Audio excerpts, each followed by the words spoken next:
Solve करना है। तो सॉल्व करने के लिए सबसे पहले तो you have to bring it into the standard form. अच्छा, इसमें हो सकता है कुछ इक्वेशंस लीनियर भी हों। लीनियर इक्वेशन हम पहले कर भी चुके हैं वैसे, लेकिन हो सकता है मैंने जल्दी जल्दी कॉपी किया है यहाँ पर, तो कुछ चीजें हो भी सकती है कि रिपीट हो गई है। अब सबसे पहला काम तो बेटा ये करोगे, इसको सॉल्व करने से पहले ना ऐसे सोचो कि ये इज इक्वल टू 8 है ही नहीं यहाँ पर। अब अगर ये इज इक्वल टू 8 है ही नहीं यहाँ पर, तो ये तो सिंपल फ्रैक्शन हो गए ना, और ये आपस में सब्ट्रैक्ट हो रहे हैं। तो अब हमें पता है कि जब दो फ्रैक्शंस सब्ट्रैक्ट हो रहे हों तो हमें क्या करना है, क्या करना है?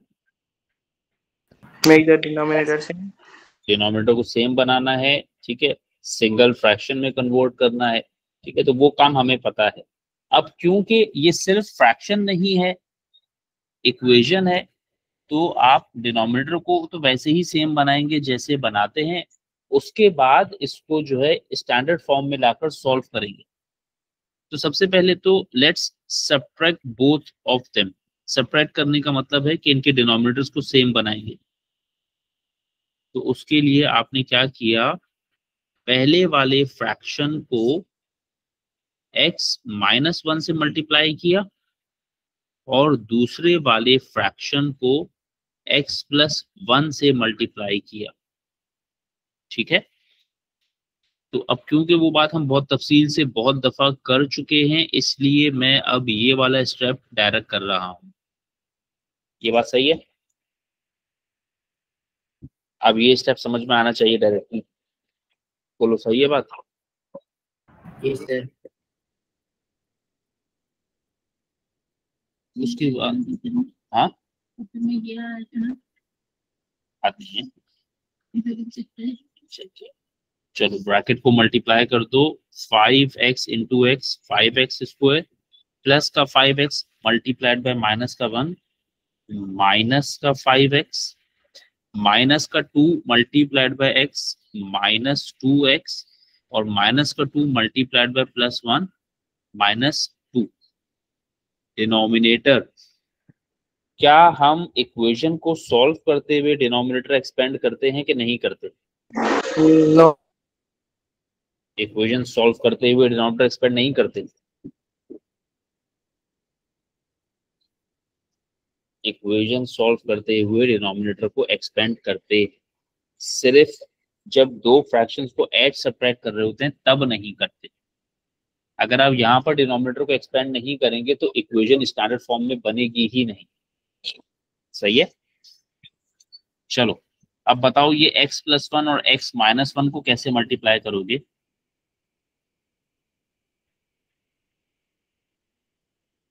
ये वाली आइडेंटिटी याद है, a plus B into a minus B.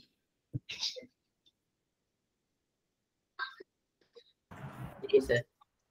a plus B into a minus B, a square minus B square है, तो उस हिसाब से x+1 इंटू x-1 पे भी a square minus B square apply होता है। तो x square minus 1 square will be 1 is equal to 8।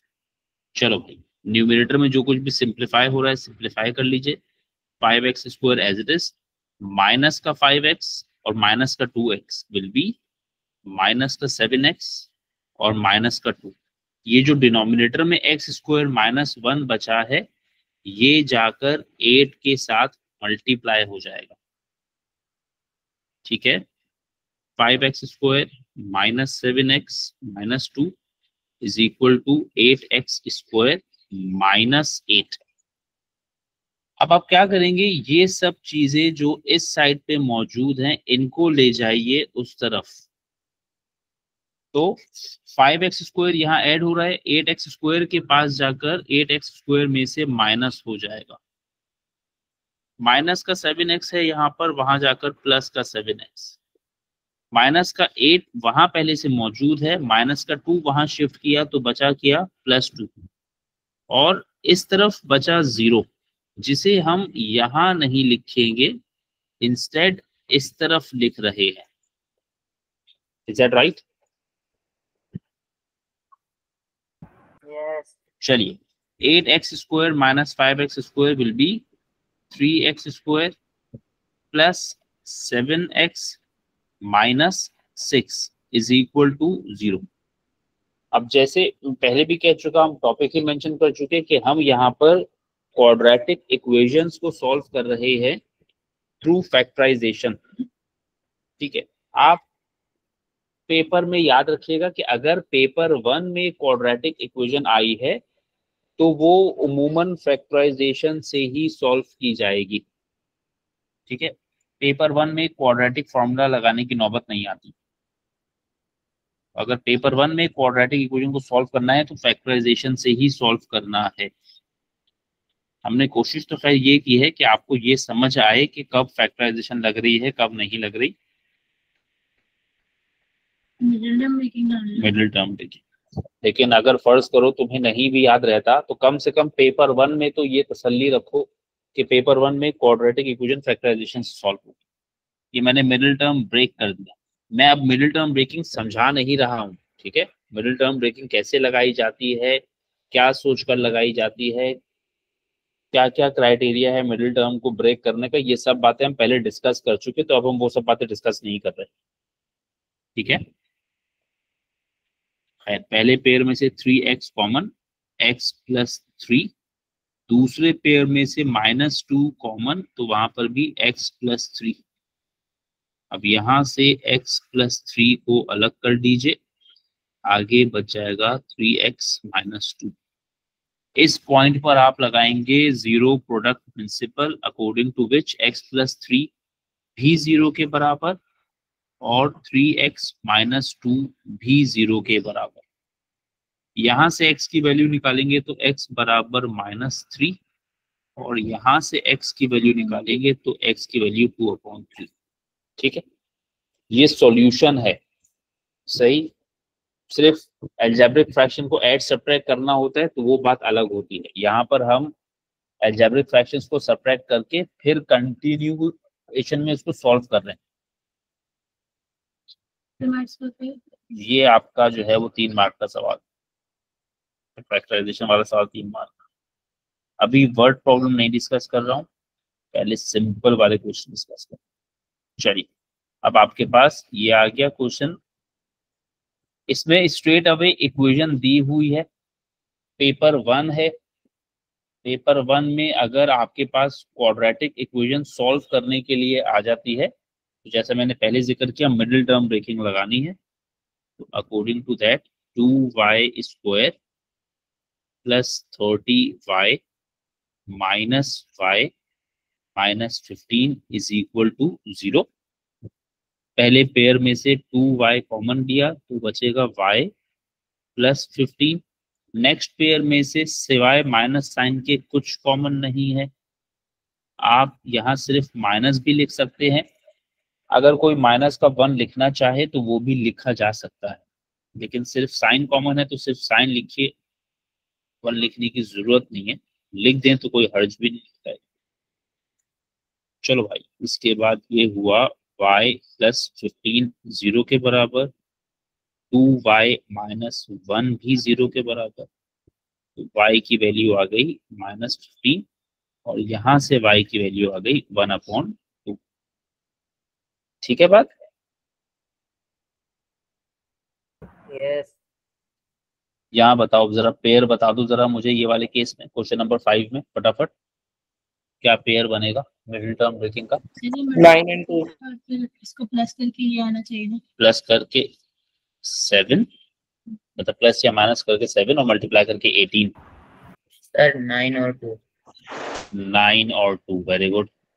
3x square plus 9x minus 2x minus 6 is equal to 0।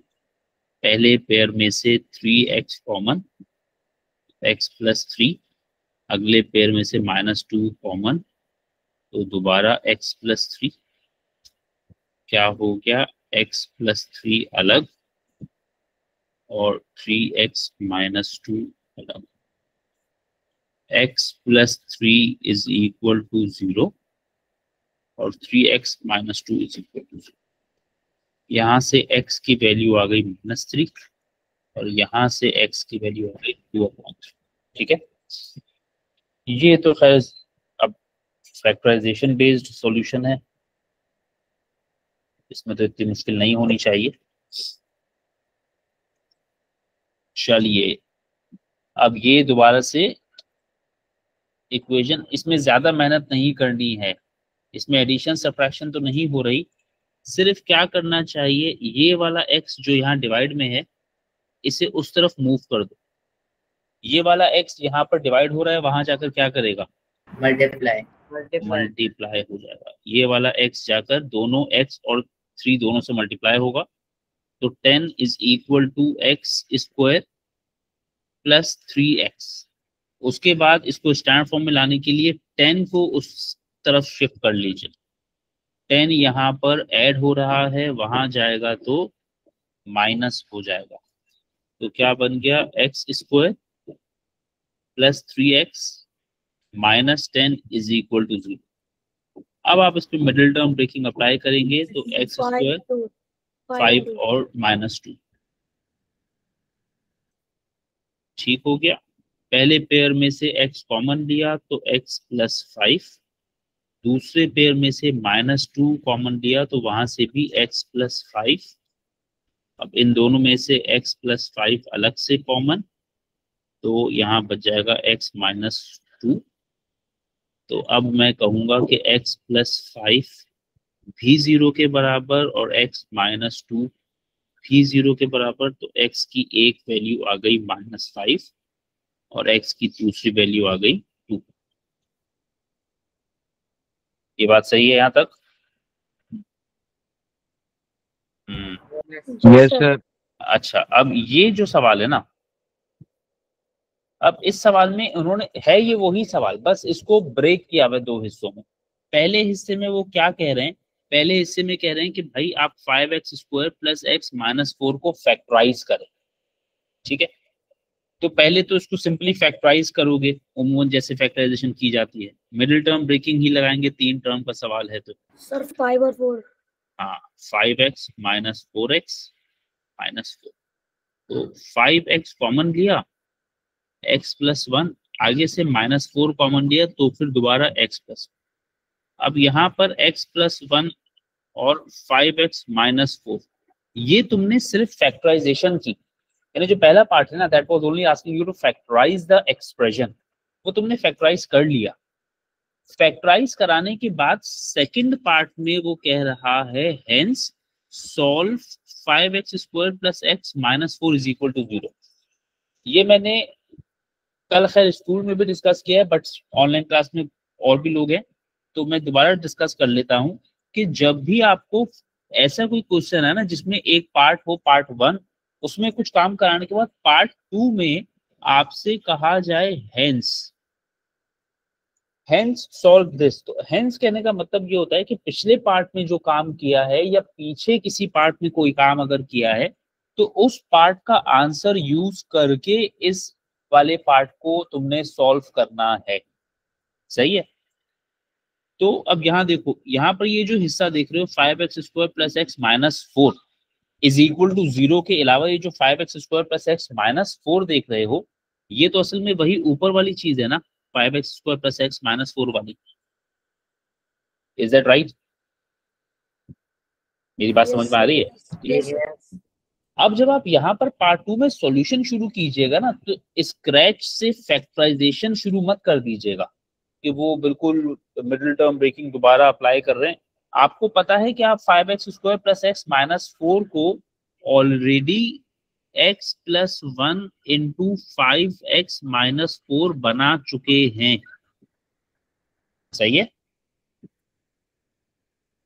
ये बात समझ आ रही है? 5x स्क्वायर प्लस x -4 के फैक्टर्स ऑलरेडी बना चुके हो ना जी। तो अब जब सवाल ये कह रहा है ना कि 5x square plus x -4 is equal to 0, तो तुम क्या करो, तुम कहो कि हमें पता है कि 5x square plus x -4 is actually equal to x plus 1 into 5x -4 according to the previous part. तो हम क्या कहेंगे कि ये दोनों फैक्टर्स भी किसके बराबर, इज इक्वल टू 0। इसमें हमने किया क्या है, इसमें हमने ये वाली चीजों को इससे रिप्लेस कर दिया। आई बात समझ में? अच्छा सर, तो उसमें हमें कुछ सॉल्व नहीं करना, बस प्रीवियस आंसर लिखना है? नहीं, सॉल्व तो करना है, असल तो सॉल्व ही करना है, लेकिन ये कह रहा हूं कि आपको फैक्टराइजेशन वाली मेहनत दोबारा नहीं करनी। करना तो सॉल्व है यहाँ पे, लेकिन जैसे हम इससे प्रीवियस पार्ट जब मैंने सॉल्व किया, जैसे मैंने ये वाला सवाल सॉल्व किया, लेट्स से ये वाला, तो पहले मैंने इसमें इस साइड को पूरा फैक्टराइज करके ये स्टेप्स शो किए ना। सही है बात? अब जब तुम जो करंट क्वेश्चन हम करने की कोशिश कर रहे हैं उसमें 5x² + x - 4 के फैक्टर्स बनाने वाले स्टेप शो करने की जरूरत नहीं है, क्योंकि वो तुम पहले से बनाकर बैठेगे। ठीक है, तो फैक्टराइजेशन दोबारा करने की जरूरत नहीं है।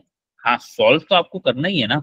तो आपने कहा कि यार मैं 5x² + x - 4 को दोबारा फैक्टराइज नहीं करूंगा, बिकॉज फैक्टर्स मेरे पास पहले से है।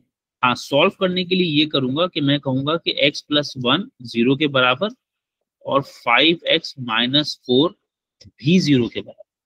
सिर्फ फैक्टराइजेशन वाले स्टेप्स दोबारा शो करने की जरूरत नहीं है, बिकॉज यहाँ पर जो 5x² + x - 4 आप देख रहे हैं, उस चीज के फैक्टर्स आप प्रीवियस पार्ट में बनाकर आए हैं, तो वो फैक्टर्स बनाने के स्टेप्स दोबारा शो नहीं किए जाएंगे, ये कह रहा हूं।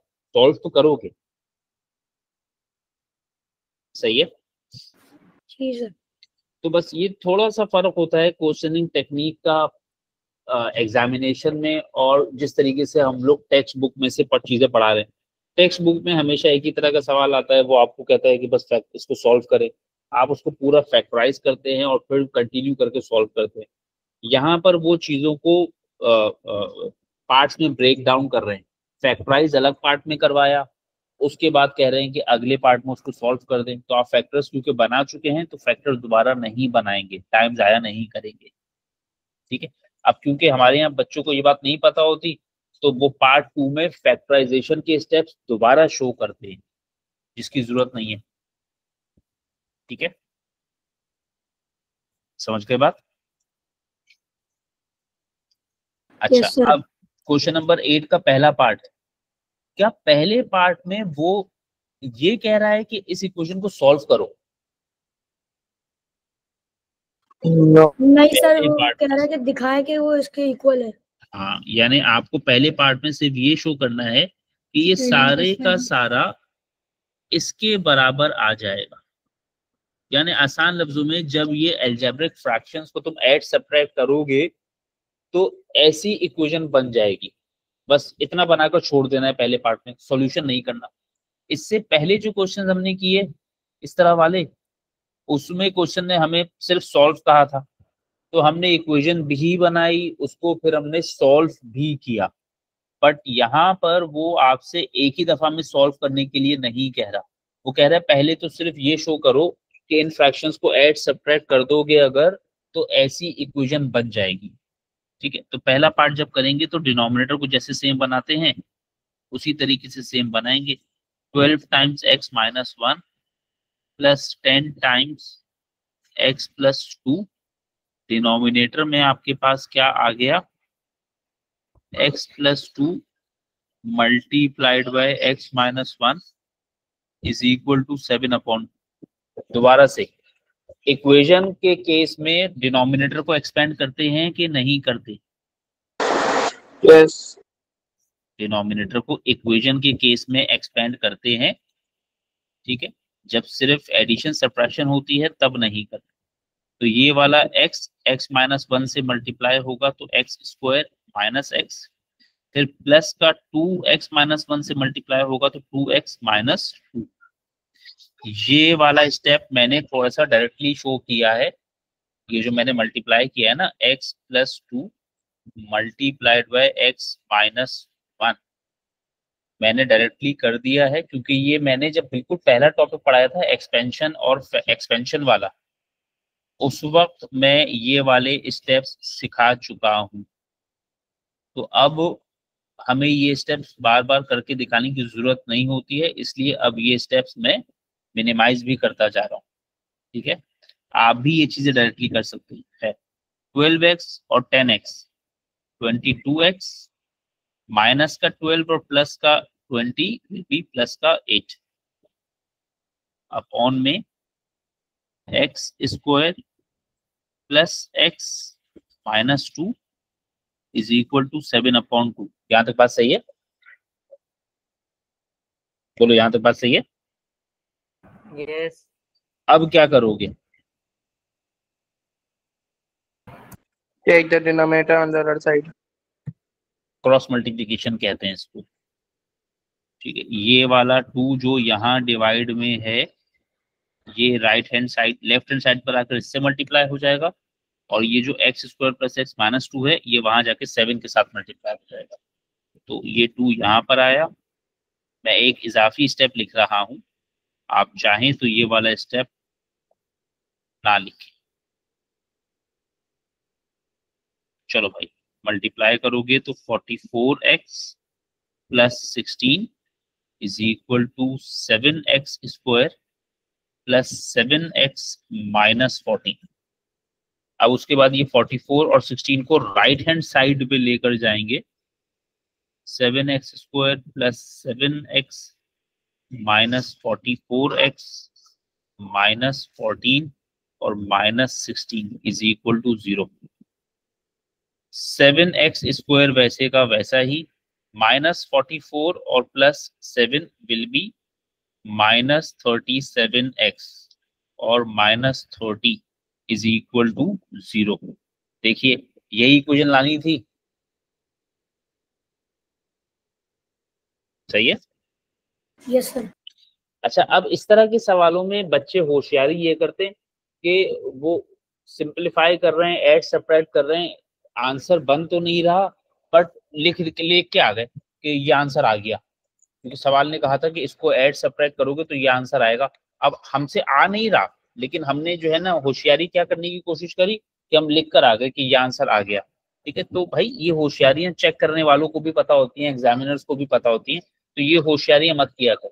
अगर आपका आंसर नहीं बन रहा है तो कोशिश करें कि आपको पता लगे क्यों नहीं बन रहा, उस गलती को फिगर आउट करके सही करने की कोशिश करें। जबरदस्ती आंसर लिखकर आ जाएंगे तो नंबर थोड़ी मिल जाएंगे इस पे आप। कोई बेवकूफ लोग थोड़ी बैठे हैं चेक करने के लिए एग्जाम में पेपर्स आपके। अच्छा, उसके बाद पार्ट बी में क्या कह रहे हैं? पहले पार्ट में तो उन्होंने सिर्फ इक्वेशन बनाई, पार्ट बी में अब वो कह रहे हैं कि इसको फैक्टराइजेशन के थ्रू सॉल्व करो। सही ना सर बात? Middle middle term. हाँ, पेपर 1 है, पेपर 1 में तो मिडिल टर्म ब्रेकिंग ही है, पेपर 1 में तो तुम्हें टेंशन लेने की जरूरत है ही नहीं। ठीक है, क्वाड्रेटिक इक्वेशन लगाने में या कंप्लीटिंग स्क्वायर लगाने में वो आपसे बहुत क्लियर बात करता है। ठीक है, तो पेपर 1 है तो पेपर 1 तो मिडिल टर्म ब्रेकिंग है। ठीक है, तो सीधा सीधा 7x square minus 7x minus 30x minus 30 is equal to 0। अच्छा, ये जो सारी बातें मैं आपसे कह रहा हूँ कि पेपर 1 है, तो मतलब मैं कैम्ब्रिज का ओ लेवल का पेपर ध्यान में रख के कह रहा हूँ। आपके स्कूल के पेपर में कोई मजाक वजाक हो जाए आपके साथ तो उसकी जिम्मेदारी नहीं है मेरी। आपके स्कूल में कोई टीचर बना रहा है पेपर, उसको पेपर बनाने की अकल समझ है नहीं, तो ऐसा भी आड़ा टेढ़ा पेपर बना दिया उसने, और वहां पर उसने पेपर 1 में क्वाड्रेटिक फॉर्मूला इस्तेमाल करवा दिया आपको, तो उसका जिम्मेदार नहीं हूं मैं। सही है? तो ये मैं सिर्फ और सिर्फ बात कर रहा हूँ कैम्ब्रिज के पेपर की। अच्छा, ये तो पेयर गलत है। ठीक है, हमें सब्ट्रैक्शन करनी है, तो 210 आ रहा है, तो एक सेकंड रुक जाओ, एक सेकंड रुक जाओ, हमने ध्यान नहीं दिया। 7x square minus 42x plus 5x minus 30 is equal to 0। ठीक है, अब ये सारी बातें हम सिखा चुके हैं कि कब एडिशन है, कब सब्ट्रैक्शन है, कब क्या नहीं है। तो अब वो सब बातें दोबारा तो नहीं मैं डिस्कस करके टाइम जाया कर रहा आपका और अपना भी। ठीक है, ओ is equal to 0, x minus 6 भी 0 के बराबर, 7x प्लस 5 भी 0 के बराबर, x की वैल्यू 6 और यहाँ से x की वैल्यू माइनस 5/7। यहाँ से x की वैल्यू 6 और एक वैल्यू माइनस 5/7। आई बात समझ में? ठीक है, हमारे पास हमने जो बुक में क्वेश्चंस किए हैं वो इस तरह से स्ट्रक्चर्ड नहीं होते। उसमें बस ये होता है इक्वेशन दिए सॉल्व कर दो, बस आंखें बंद करके सॉल्व करना होता है। यहाँ पर आपको क्वेश्चन के स्ट्रक्चर के हिसाब से वर्किंग करनी है कि भाई कहाँ पर फैक्टराइजेशन करके सॉल्व करना है, कहाँ पर नहीं सॉल्व करना, कहाँ पर सिर्फ इक्वेशन बनाकर छोड़ देना है। कोई भी चीज पेपर में रिपीट नहीं करनी होती। अगर फैक्टराइजेशन आप एक दफा लगा चुके हैं तो वो दोबारा नहीं लगाएंगे बैठकर। ठीक है, तो बस ये चीजें समझनी है थोड़ी सी। अब जैसे ये पार्ट है, क्वेश्चन नंबर 9 है, इसमें उसने सीधा सीधा कहा सॉल्व करो। अच्छा, अब इस तरह के सवाल में ना एक छोटी सी चीज का ख्याल रखिएगा कि हमारे यहाँ बच्चे बेचारे जो है वो, हमारे बच्चे मासूम होते हैं ना। अब उन्होंने एक चीज सीख ली, जीरो प्रोडक्ट प्रिंसिपल। अब आंख बंद करके हर जगह जीरो प्रोडक्ट प्रिंसिपल ही लगाए चले जा रहे हैं। ऐसी जगह पर भी जीरो प्रोडक्ट प्रिंसिपल लगा रहे हैं जहां प्रोडक्ट जीरो आ ही नहीं रहा। तो इस सवाल में जो एक गलती आप कर सकते हैं वो ये कर सकते हैं कि 2x+1 को भी 22 बना दिया और x+4 को भी 22 बना दिया। तो भाई ये हमेशा हर जगह नहीं होगा। ठीक है, ये सिर्फ तब होगा जब यहाँ पर दो चीजों के मल्टीप्लाई होने पर 0 हो, 22 ना हो। इस केस में आपको करना क्या है, पहले इन दो ब्रैकेट्स को मल्टीप्लाई करें। ये वाला 2x x+4 से मल्टीप्लाई होगा तो 2x² + 8x, फिर 1 मल्टीप्लाई होगा x+4 से तो +x+4 = 22। ठीक है, अब ये 22 राइट हैंड साइड से लेफ्ट हैंड साइड पे मूव करें, 2x² + 9x - 18। यहां तक बात समझ में आ गई?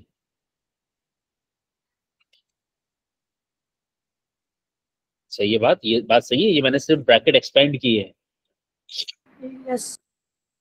अब सॉल्यूशन के लिए अब आप लगाएंगे वापस middle term breaking, 2x² + 12x -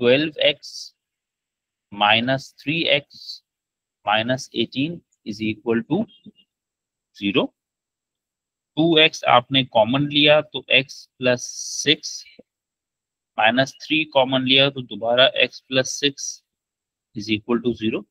यहाँ से x + 6 आपने अलग किया, 2x - 3 आपने अलग किया, x + 6 = 0 और 2x - 3 = 0।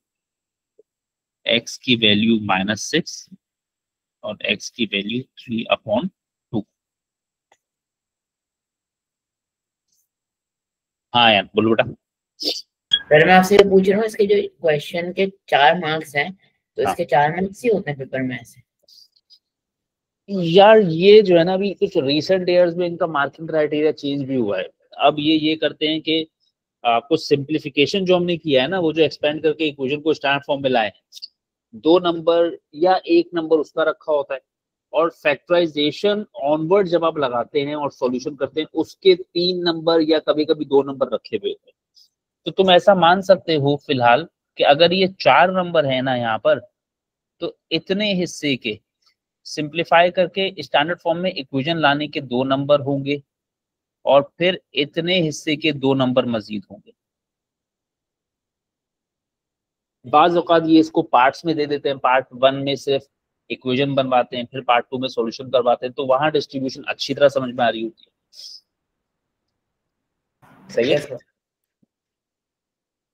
अब जैसे ये वाला सवाल है, अब ये 1 नंबर का है, इसमें कुछ भी नहीं हो रहा, इसमें जो है वो इंतहाई चाइल्ड काम हो रहा है, इसमें मिडिल टर्म ब्रेकिंग नहीं लग रही, जो पार्ट क्वेश्चन नंबर 10 है। इसमें अगर आप कॉमन लेंगे तो the only common thing is x, तो बचेगा क्या, 5x - 3 = 0। अच्छा, अब यहाँ पर ना एक बात का ख्याल नहीं रखते अक्सर बच्चे, वो क्या करते हैं, ये जो मल्टीप्लाई होता हुआ x है उसको 0 के पास शिफ्ट करके खत्म कर देते। तो पहले तो ये बहुत ज्यादा होता था, अब खैर अच्छी बात ये कि वो आंसर स्पेस है आपके पास, आपको नजर आ रहा है कि we are looking for 2 values of x, वरना पहले ये गलती करते थे बच्चे। अब इसमें क्या करेंगे, x को अलग से कहेंगे 0 के बराबर और 5x माइनस 3 को अलग से 0 के बराबर। ठीक है, तो एक x तो 0 आ गया, दूसरा x क्या आ गया 3/5। समझे बात? Yes sir. चलिए उसके बाद अब ये वाले सवाल में आपने क्या करना है, यहाँ जो x माइनस 3 है इसको x प्लस 4 के पास ले जाकर मल्टीप्लाई करेंगे। तो लेफ्ट हैंड साइड पे बचेगा 5x और ये x माइनस 3 गया और x प्लस 4 से मल्टीप्लाई हो गया। तो x multiplied by x plus 4 will be x square plus 4x minus 3 multiplied by x minus 3x minus 3 multiplied by plus का 4 माइनस का 12। समझ में आ रहा है? अब इसको अरेंज करो, बजाय इसके कि सारी चीजें यहाँ लाओ, 5x को उस तरफ लेकर जाओ। हम हमारे x स्क्वायर वाली टर्म को पॉजिटिव रखने की कोशिश करते हैं। प्लस का 4x और माइनस का 3x प्लस का x देगा, 5x यहाँ पर आकर माइनस का 5x और माइनस 12 तो वहां पहले से मौजूद।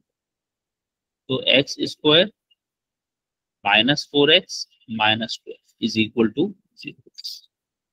इक्वेशन को स्टैंडर्ड फॉर्म में लेकर आने के 2 नंबर होगा। ठीक है, अब यहां से इसको वापस सॉल्व करेंगे हम। तो x square minus 6x plus 2x minus 12 0 के बराबर। x कॉमन लिया तो x माइनस 6 प्लस 2 कॉमन लिया तो अगेन x माइनस 6। यहाँ से x माइनस 6 अलग और x प्लस 2 अलग, तो x माइनस 6 0 के बराबर और x प्लस 2 0 के बराबर। तो x की एक वैल्यू आ गई 6 और एक वैल्यू आ गई 2। यहाँ पर भी ऐसी ही है minus 2, I am sorry minus 2। तो यहाँ पर भी ऐसे ही मान के चलें कि इस हिस्से के 2 नंबर हैं आपके पास और इस हिस्से के भी 2 नंबर है। डेफिनेटली पहले पार्ट को किए बगैर दूसरा पार्ट नहीं किया जा सकता। ठीक है, अब शायद मुझे याद नहीं है, शायद मैंने ये 2 इक्वेशंस यहाँ गलत रखी, ये क्वाड्रेटिक नहीं है, देख लेता हूँ।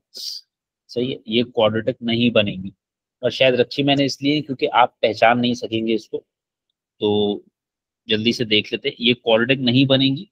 ठीक है, अच्छा ये मैंने पहचाना कैसे? जनरली स्पीकिंग मैंने इसको कैसे पहचाना है कि ये क्वाड्रेटिक नहीं बनेगी? इस क्वेश्चन की आंसर स्पेस को देखकर। ठीक है, अगर आप इस क्वेश्चन की आंसर स्पेस को देखें तो आंसर स्पेस में कितनी वैल्यूज मांग रहे हैं हम आपसे? 1 वैल्यू। जबकि इससे पहले आपने जितनी भी क्वाड्रेटिक इक्वेशन सॉल्व की वहां पर हमने आपको आंसर स्पेस में 2 स्पेसेस दिए हुए थे। सही है, तो पहले मैंने आंसर स्पेस से समझा कि ये शायद क्वाड्रेटिक नहीं बनेगी और बाद में मैंने जब गौर किया तो मुझे रियलाइज हो रहा है कि 3x स्क्वायर से 3x स्क्वायर कैंसिल होगा। अब हो सकता है आपको ये रियलाइज अभी नहीं हो रहा हो। ठीक है, तो आंसर स्पेस से आप समझ सकते हैं। हालांकि मैंने आपको ये खैर स्कूल में बताया है कि जी ये देखना हमारा काम होता है कि किसी इक्वेशन को सिंप्लीफाई करने के बाद are we going to get a quadratic equation और are we going to get a linear equation. सही है, बट डेफिनेटली हर बच्चा एक तरीके से नहीं सीखता चीजों को। तो पेपर सॉल्यूशन के टाइम पे तो आपके पास 10 और तरीके होते हैं सवाल को पहचानने के। टेक्स्ट बुक से सीखते हुए तो सीधी सी बात है, you only have to learn based on the skills, इसलिए वो भी पढ़ाया जाता है। ठीक है, पेपर में मार्क्स होते हैं तो आप मार्क्स से भी हेल्प ले सकते हैं। खैर जरा देखिए क्या होगा। 3x आएगा x माइनस 1 से मल्टीप्लाई, x प्लस 1 माइनस 2 के साथ मल्टीप्लाई, डिनोमिनेटर में x plus 1 will be multiplied with x minus 1 is equal to 3।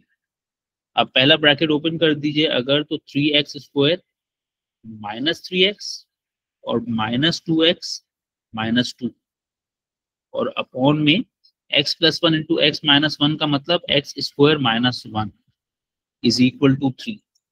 अब ये जो x स्क्वायर माइनस 1 है ये तो बाहर चला जाएगा मल्टीप्लाई होने, यहाँ बचेगा 3x square minus 5x minus 2 is equals to ये एक्स स्क्वायर माइनस 1 यहाँ पर आके मल्टीप्लाई होगा। तो जब मल्टीप्लाई होगा तो that will be 3x square minus 3। अब आप अरेंज कर ले इस सबको, तो ये वाला 3x स्क्वायर यहीं पर, वो वाला 3x स्क्वायर यहाँ पर आकर माइनस, माइनस का 5x पहले से यहाँ पर है, माइनस का 2 और प्लस का 3 इज इक्वल टू 0। अब देखिए जैसे मैंने कहा था 3x स्क्वायर से 3x स्क्वायर कैंसिल, बट ये मेरी पहली रियलाइजेशन नहीं थी, पहले मुझे आंसर स्पेस से रियलाइज हुआ, फिर मैंने गौर किया तो मुझे समझ में आया कि अच्छा ये कैंसिलेशन हो जाएगी। ठीक है, तो minus 5x plus 1 is equal to 0।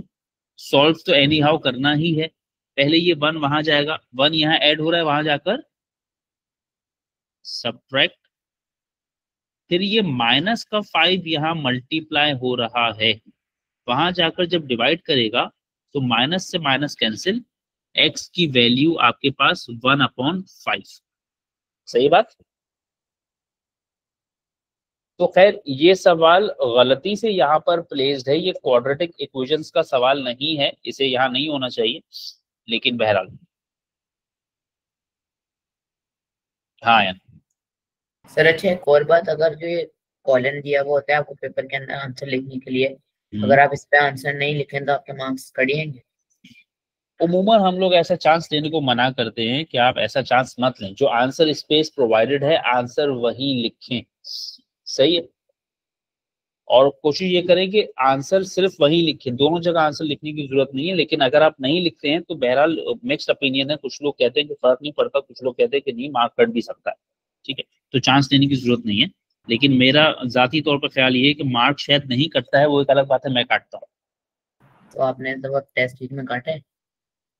नहीं, इस दफा नहीं काटे, क्योंकि अभी मैंने इस मामले में आप लोगों को ज्यादा सिखाया नहीं है ये बात। तो जो चीज मैं सिखाता नहीं हूँ जब तक, तब तक उसके मार्क्स में नहीं काटता। ओके। अच्छा, ये मैंने इसको भी ऐसे कर दिया, ठीक है। लेकिन मेरा ख्याल ये है कि मार्क्स कटते नहीं है आंसर स्पेस में ना लिखने से CIs में, लेकिन बहरहाल जब वो आंसर स्पेस दी है तो आप लिखे वहीं पर उसे। अच्छा, उसके बाद हो गया ये x square minus 3x minus x plus 3 1। अच्छा अब देखो भाई, x square minus 8x plus 5 is equal to x square minus 4x plus 3। तो अब इसको अरेंज कर लोगे अगर, तो x square minus x square minus 8x plus 4x plus 5 minus 3, x square से x square cancel, minus 8x और plus 4x minus 4x plus 5 minus 3 plus 2। तो पहले ये प्लस का 2 वहां जाएगा, तो माइनस 2, फिर ये माइनस का 4 जो यहाँ मल्टीप्लाई हो रहा है यहाँ पर आकर डिवाइड, माइनस से minus cancel, on simplifying x is equal to 1/2। ठीक है। अच्छा, अभी मैंने सिर्फ और सिर्फ क्या किया, सिंपल क्वाड्रेटिक इक्वेशंस को सॉल्व किया बेस्ड ऑन फैक्टराइजेशन। ठीक है, paper 1 is all about solving quadratic equation with factorisation. इसमें मैंने अभी वर्ड प्रॉब्लम 2 छोड़ी है, क्योंकि वर्ड प्रॉब्लम का कंटेंट मैं अलग क्रिएट कर रहा हूँ, उसमें मैं क्वाड्रेटिक इक्वेशन की बेसिक और एडवांस वर्ड प्रॉब्लम दोनों अलग कर रहा हूँ। उसमें प्रॉब्लम ये है कि वो मैं ग्रेड 7 और ग्रेड 8 यानी कि नॉर्मल क्लास में तो नहीं अटेंड कर पाऊंगा, उसके लिए मुझे क्लासेस अलग से शेड्यूल करनी पड़ेंगी स्पेसिफिकली फॉर ग्रेड 9। ठीक है, तो सिंपल क्वाड्रेटिक इक्वेशन तो ग्रेड 7 तो ग्रेड 8 यानी कि इन क्लासेस में सिखाई जा सकती है, बट वो मुझे 9th में सिखानी है। तो ये क्वाड्रेटिक इक्वेशन वाला हिस्सा अभी मैंने फिलहाल वर्ड प्रॉब्लम के अलावा paper 1 quadratic equation, solution of quadratic equation with factorisation, उतना हिस्सा यहीं तक रखा है। अब आपके पास जो PDF मैंने भेजा हुआ है ना, उसमें ये क्वेश्चन नंबर 1 और क्वेश्चन नंबर 3 मौजूद है। तो अभी आप इसके बगैर कंप्लीट कीजिएगा, अगर कोई कंप्लीट कर सकता है। मेरे ख्याल में क्वेश्चन नंबर 3 तो शायद मैं जो मैंने प्रिपरेशन क्लास ली थी उस टाइम पे मैंने इस तरह का सवाल डिस्कस किया था। जी सर। तो क्वेश्चन नंबर 3 तो बहरहाल आप कर सकते हैं कंप्लीट। सही है, ये सवाल तो हम पहले भी सिखा चुके हैं। Question number 1